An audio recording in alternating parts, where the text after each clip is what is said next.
Welcome back to another episode of the Montgomery Companies podcast. I'm your host, Jordan Montgomery, and today I'm with my dear friend, Kenyon Murray. Kenyon is a former Hawkeye basketball player who is well known for setting school records, played on some of the greatest Hawkeye basketball teams in the history at the University of Iowa. Today, he is a businessman, he is a family man, he's a father, he's a coach, he's a husband, and I get to call him a dear friend. Today, we're going to talk about this idea of perspective. And I'm going to ask Kenyon Murray to shed some light on his perspective of what it means to be a man of faith, a leader in the home, a father to athletes, and a businessman. Kenyon Murray, my good friend, welcome to the show. Thank you. I'm excited to be here. This is fun, man. You know, I think about, we were just talking about this. There's probably not a week that goes by that I don't at least text you or we talk on the phone. And man, I just value your friendship so much.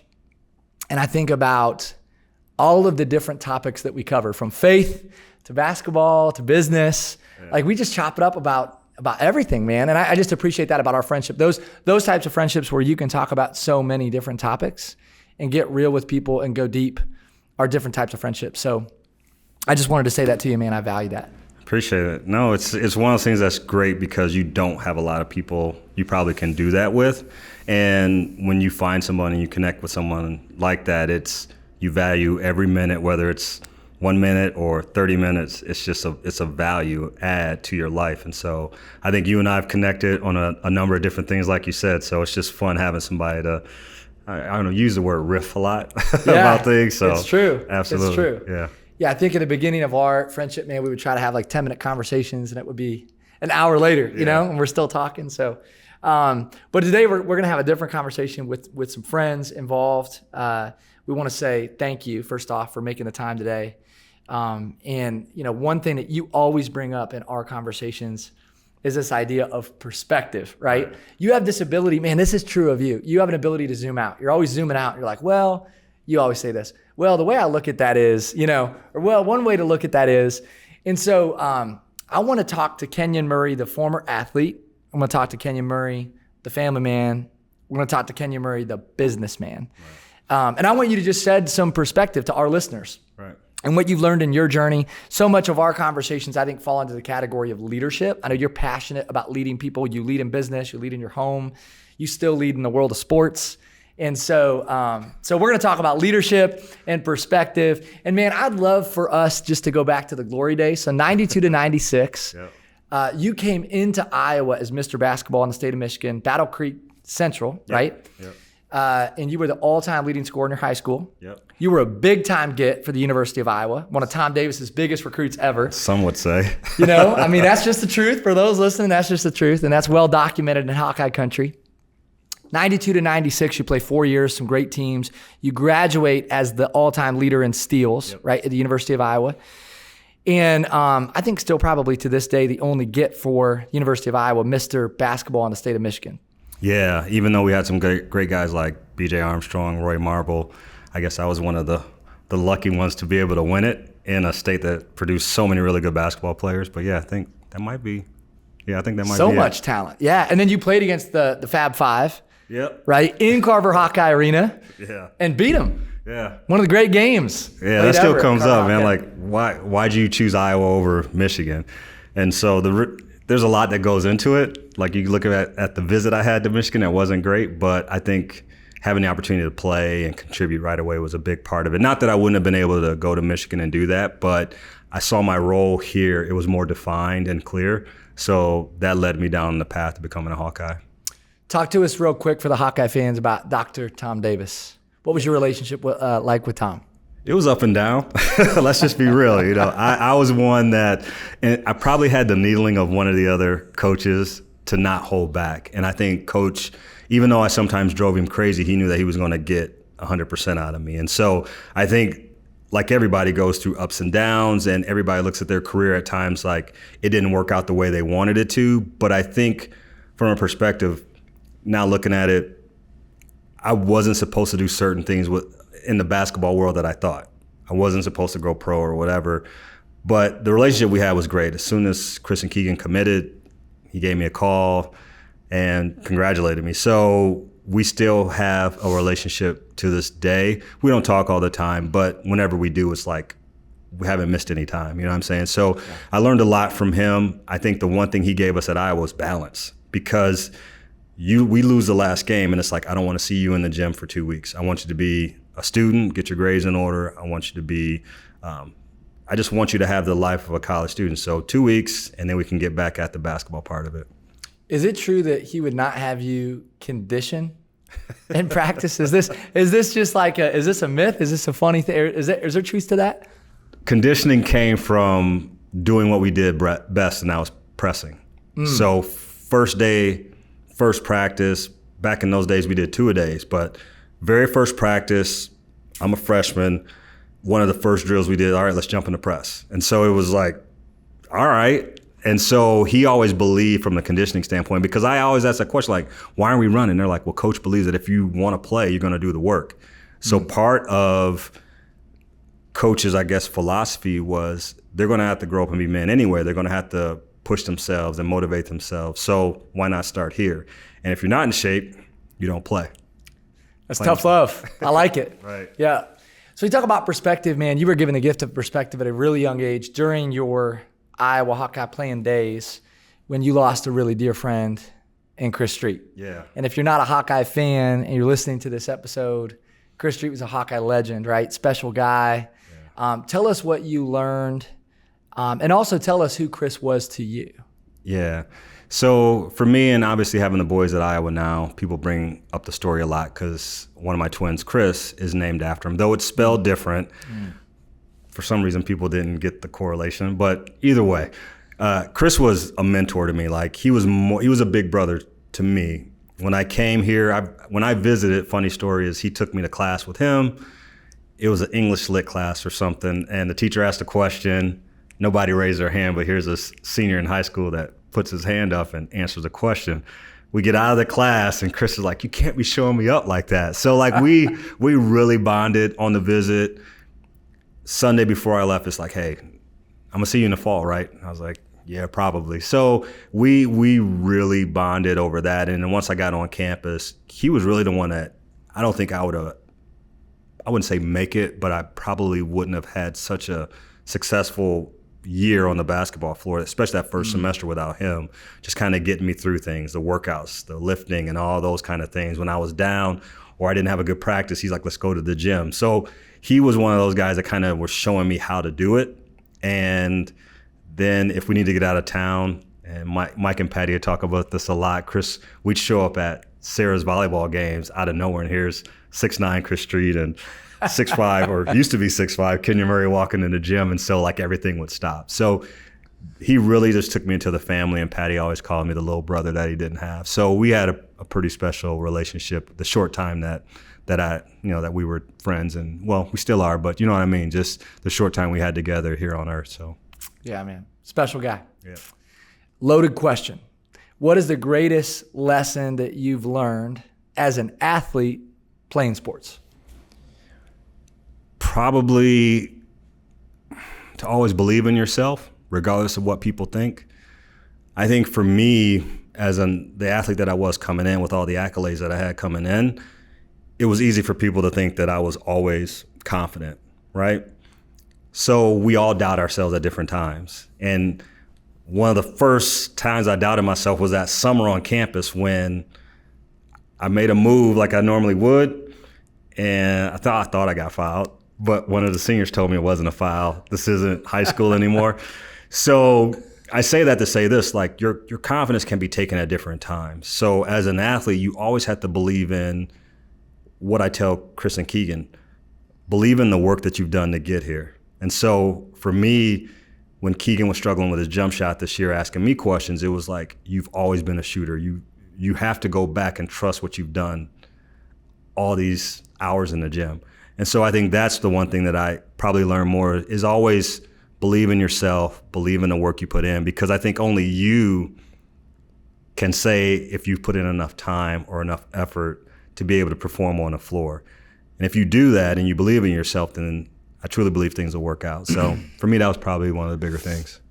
I think as much as we talk about leadership, man, the hardest person to lead is the person in the mirror. Yeah, you know? yeah. You said that before. So it's just the truth. It's the truth. And it's easy to talk about leadership. It's another thing to go out and live it out, right? To walk the talk is harder than to talk about it. So, and I talk about it a lot.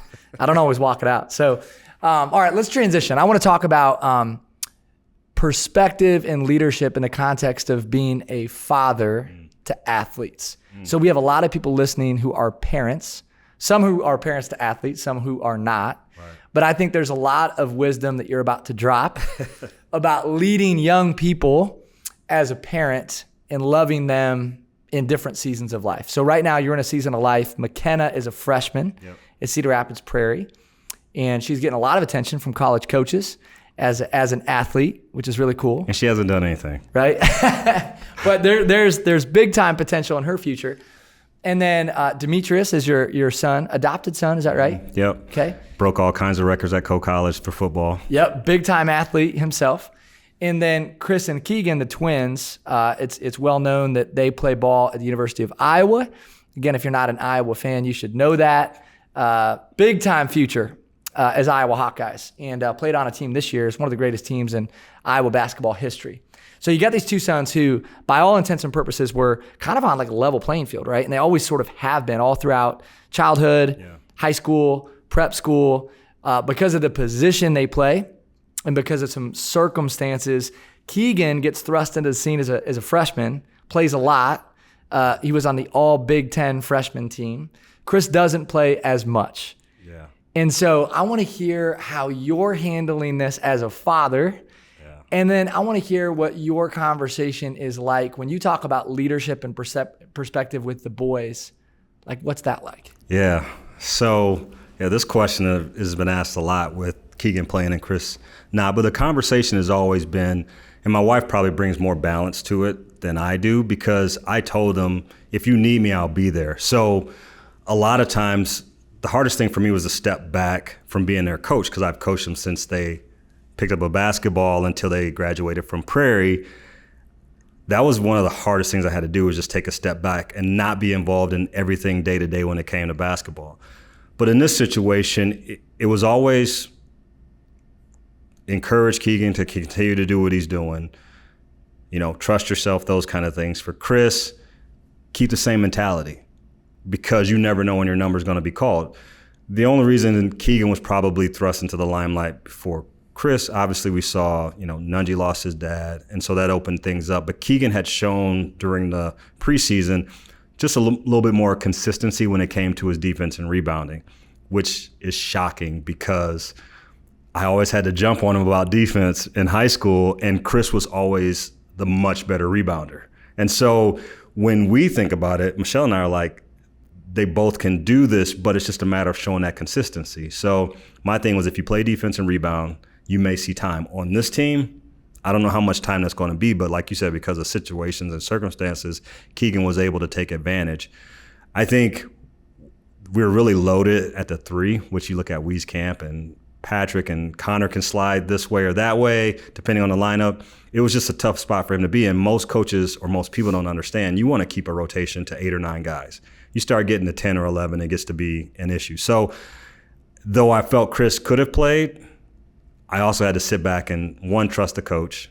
The first D1 high major coach that viewed my boys as individuals and not together, and offered them scholarships to what I didn't even know was their dream school. So that's really how we handled it. My wife does a really good job of the encouragement, sending a Bible verse here or there, or some meditation thing.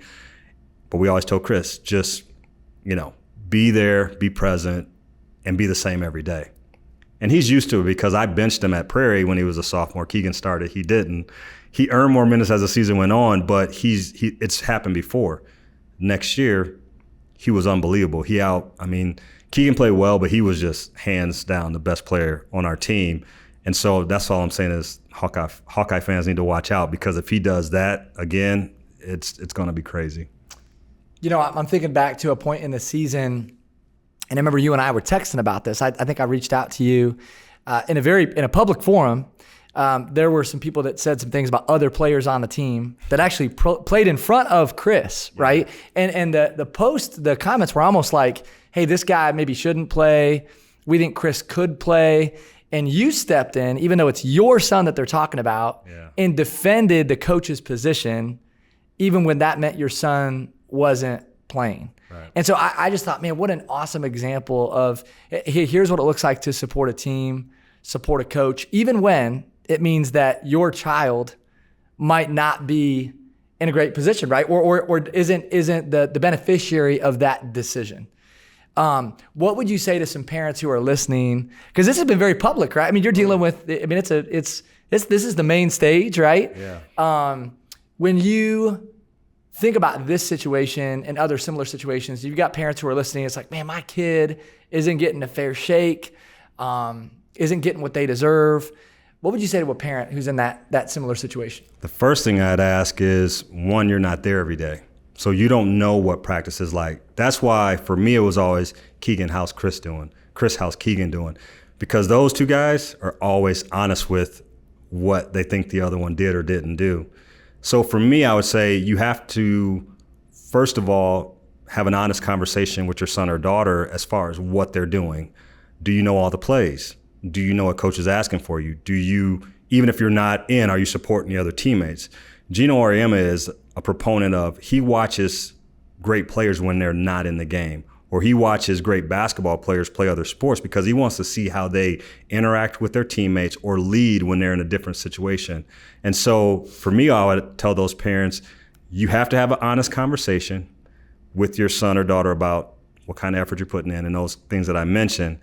That's first and foremost. And then the second thing is you have to be realistic. You have to look at what position they play. Like, there are people in my daughter's AAU program that are mad because their 5th grade daughter isn't getting all this time and playing. And my comeback is always, she's not going to earn a scholarship in 5th grade. I go, if I thought like that, Chris and Keegan wouldn't be where they were, because their biggest thing was, we're not big, we're not strong, we're not this, we're not that. All these other guys in our class are ranked ahead of us. But then I look at the time and effort they put into it and see where they are now. So for me, it's all about, one, being honest with your son or daughter, really what they're doing, and then having a perspective of, okay, what are some of the possibilities? And then putting a plan together to get that done. Because that's what we did with Chris and Keegan. We had to put a plan together for them to end up here. Yeah, I mean, you really just said two things about perspective, right? Number one is run your own race. I know one of the quotes that you love is, the quickest way to kill something special is to compare it to something else, right? I mean, you were given gifts. God's got a plan for your life. Trust that. And then number two is play the long game, right? And I think you've been doing that as you've been leading Chris and Keegan and as you've been leading in business. So I want to transition. So we've talked about your days as an athlete. We talked about right now as a family man leading Chris and Keegan. What some people don't know is you've been very successful in business. So I want to hear, about what you're learning today as a businessman and maybe some of the lessons that you've learned on the court, watching athletes, coaching athletes, and how that's affected your journey as a businessman. Well, first start here is that sometimes what you think you're supposed to do in life is not what you're supposed to do in life. I, for so long, thought that I was supposed to be a Division I head coach, right? And that was what I was pursuing. So I know that I missed some opportunities, one, to really grow in a position. Like, I've been in dental sales and pharmaceutical sales, and I know that I've missed opportunities to grow and maybe even opportunities to lead earlier than I am now because I was chasing that. Interesting conversation I had with Coach Billy Taylor, who recruited Chris and Keegan in Iowa, was I always thought I was supposed to be a Division I coach, and his thing was, you are. And I kind of sat back and I was like, what do you mean? He goes, you have 2 Division I players at the University of Iowa. So when I take that perspective and look back, I realized that, one, I was chasing the wrong thing, but 2, I was supposed to be where I was. So maybe I didn't chase business opportunities that may have arisen because I was supposed to be there for my kids. If you think about Division I coaches, one of the things that they struggle with, sometimes complain about, and then hindsight's 2020 is, in the pursuit of being a high-level Division I coach, you miss time with your own kids. And for me, I look at it as I was supposed to be where I was. So now, as they have ascended and they play here for University of Iowa, my daughter's older. Now I'm actually taking time for me to grow. And this last year, you and I know, has just been absolutely crazy for my professional growth to where I am now. So I don't know. For me, I think one of the things I really sit on now is you never know when you're ready. And if you never think you're ready, you won't take that step. And sometimes you just have to lean on faith and step off the cliff and be like, okay, whatever happens, happens. And that's kind of where I am right now with my professional life. And I think it's kind of worked out a lot in the last year or so. It has worked out. Yeah. I mean, that's just a fact, right? It has worked out. And you're doing really well. And you've made some big decisions professionally, in recent past. And right. I think some of the best advice that was given to me, I had a mentor give me this advice when I was making a big decision. He said, man, you can't make the right decision or the wrong decision. You can only make the best decision with the information that you have. Yeah. What you do after you make the decision will determine if it was the right decision.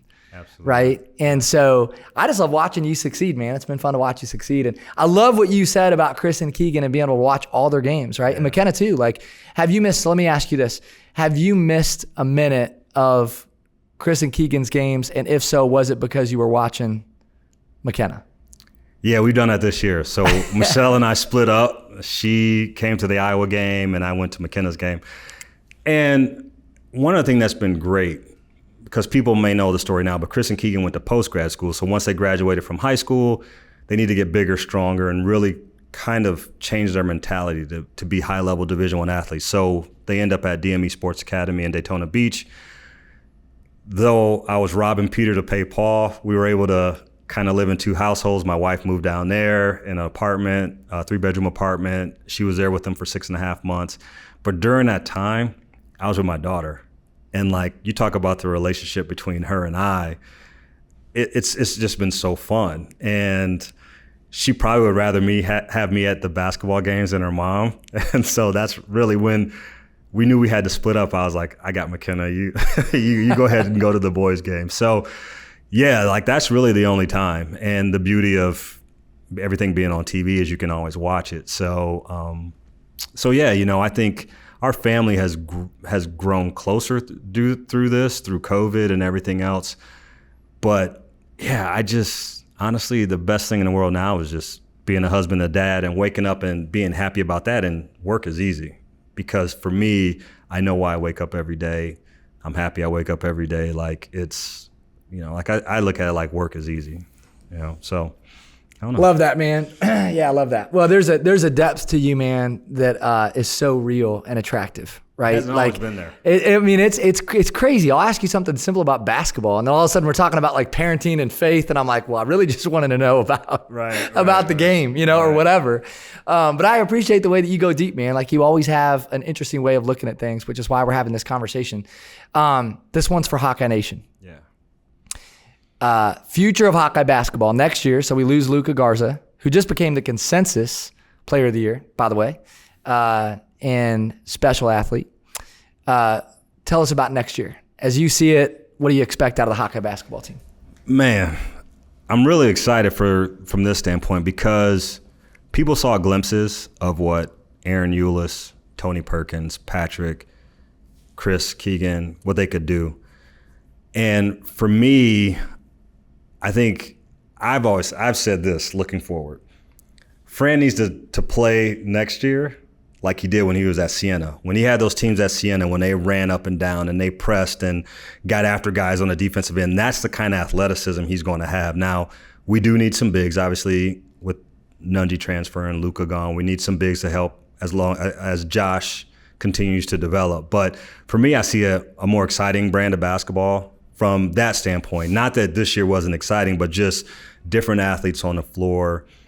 I'm telling you, people don't know, but Aaron Eulis is a really, really good point guard. Probably from what everyone told me out of Chicago, has one of the highest basketball IQs they've ever seen out of a point guard. And obviously his brother played in the NBA.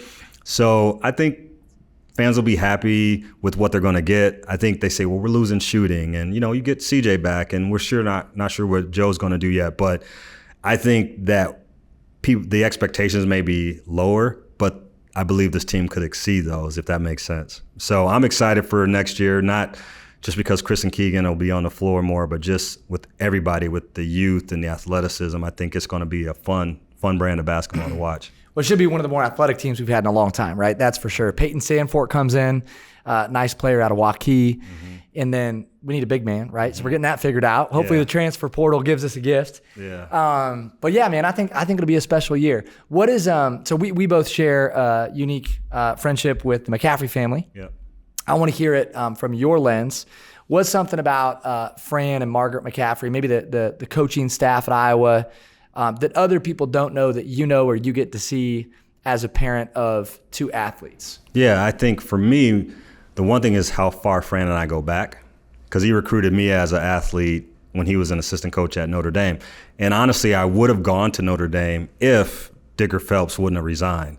So I was so impressed with not just the school and the campus and the basketball program, but with Digger. And Fran recruited a few people off our AAU team, and we contemplated going together, but nothing against, John McLeod, who came in and replaced Digger, but it just wasn't the same feel. So Fran and I go way back. And for me, I think one of the things that you get to see is really how much he cares about the players behind the scenes. He's genuine. If you look at any of the comments of former players, they all say that he would run through the wall for them. I think he's loyal to them. I think some Hawkeye fans would say maybe he's loyal to a fault. If you look at, people complain about this player plays too much or this player plays too much. For me, it's different because, like I said, he was the first and only high major coach that said, Keegan does this, Chris does this. They're different, but they can play together. They can help our program. I'm offering them scholarships. So for me, that's special because when you're a parent, you may have one kid, you may have 5 kids, but you always want someone to appreciate who your son or daughter is individually. And that's what he did. So for me, that's where I base everything on. The basketball part of it, I know I'm not going to agree with everything he does. Who does? Having been a coach and been a player, you're never going to agree with everything the head coach does. But I also told my boys, and hopefully this is a lesson, is be prepared, or let's put it this way, stay ready so you don't have to get ready. And I think if they do that, then they'll be able to take advantage of whatever opportunities they're afforded when they play here. So. No question, man. I'm going to tag Digger Phelps and say thank you. I didn't know that about him, but interesting how he was a part of your story. Yeah. And his departure benefited Hawkeye Country. So I didn't know that. All right, man. So we've talked about you as the athlete, the parent, husband, coach, leader in business. I can't let you off this podcast without talking about your faith. Right. Because I know when you think about leadership and you think about perspective, it's tied to your faith. Your identity is in your faith. Absolutely. So tell us how your faith informs your ability to lead and the perspective that you have. Well, I'll be honest about this, is that my faith hasn't really played a huge role into things up until about 3 years ago. And when you're faced with uncertainty or you're faced with difficult choices where, full disclosure, my wife and I were teetering on that. Are we going to stay together? Are we going to get divorced? I was faced with the fact, like, even though my wife will tell everybody that I've always been a good dad, I wasn't always a good husband. And like you said, the toughest person to sometimes judge is that person facing back at you in the mirror. And so for me, I had a choice to either run or stay. But I knew that if I stayed in the relationship, or we stayed in the relationship, that there was a lot of work that needed to be done on my part. And I never blame her for anything. So for me, it was sitting in a counseling office. He asked me a question like, what do you want out of this life? And usually when you close your eyes, you see something, right? You can envision something. I just saw black. And that was really, really scary to me. So I knew that I had to realign my life. And that came with, okay, I have to reconnect with God. I have to really figure out like what that was going to mean. And so everything is based on that. Like that's the central focus of my life, and everything is dictated off of that. So for me, my faith plays a part in everything, because now I think about, if I say this or do this, how is it going to affect not only my wife, but my kids, the people I manage, all these kind of things. So for me, having that compass makes everything that I do a whole lot easier. Well, I feel like, man, I have a front row seat to watching how your faith informs your decisions as a parent, as a man in business, a father, and a friend. So again, man, from the bottom of my heart, I just want to say thank you for spending time with us and with our listeners. How do people find you? So if somebody wants to stay in touch with Kenyon Murray, they want to reach out to you, they want to follow you, where do people find you? Yeah, they want to follow me. I'm on LinkedIn, Kenyon Murray. That's usually where I spend most of my, I guess, social media space now. On Facebook, it's Kenyon Michelle Murray. We do everything together. Twitter, I'm P-Hawk Kenyon. I think that's about it. I'm really not an IG guy or anything else. My daughter says I need to stay off Snapchat, so I don't do that. And, but yeah, no, and then, people can find me. I mean, I'm always open to hearing from anybody. So if they ever wanted to email me, my email is my first and last name, Kenyon Murray, the number 33 at gmail.com. And I'm always open to talking to people about not just faith, but, marriage, because I think that's one of the things you and I were talking about before. People aren't really honest about that. If you ask them, they say things are good. But I know that for me to be where I am now, I had to fix that. Started with my faith. Started with understanding how I needed to be as a husband, treat my wife like the queen that she is. And then part of it is setting the example for my kids. You want to be a good role model for them. So I think what I've done is my boys have seen that everything's not great. My daughter's seen everything's not great. But they also have seen that you can come back from that. You can have something almost be destroyed, but then build it back stronger. And that's really where Michelle and I are now. So, it's been a journey. It's not done yet. I'm excited for the future and see what comes. Well, I think, man, brokenness is a powerful position, right? Like when you need the Lord and you got to cry out for help and you got to start listening to the people around you that care about you and love you, that's a powerful position, I think. So, absolutely. And I've watched you, man, grow over even this past year. And I love the way that you own your story and you're transparent about stuff that you've gone through and things that you've been through. One thing you didn't mention is the famous YouTube channel. So I'm about to bust you out.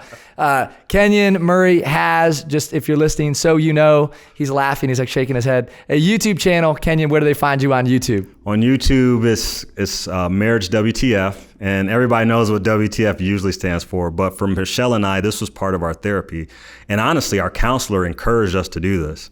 But the WTF stands for Worth the Fight.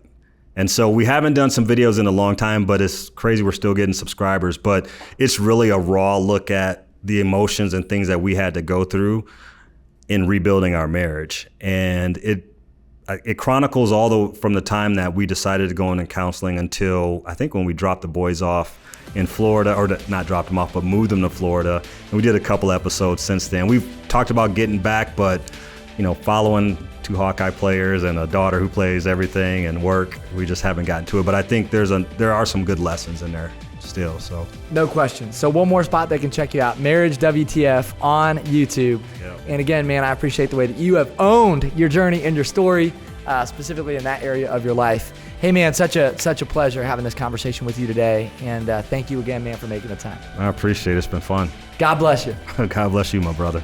This has been another episode of the Montgomery Companies podcast. I'm your host, Jordan Montgomery, and we want to send a special thank you to Kenyon Murray for your time today. Thank you for investing in the people that we love and care about. Also want to say thank you to John Choate of Storyline Multimedia. Thank you for all that you do to make these episodes go. Finally, if you listen to the podcast episode today, we would love it if you would like, share, and subscribe to this podcast so that we can move our mission of impact forward.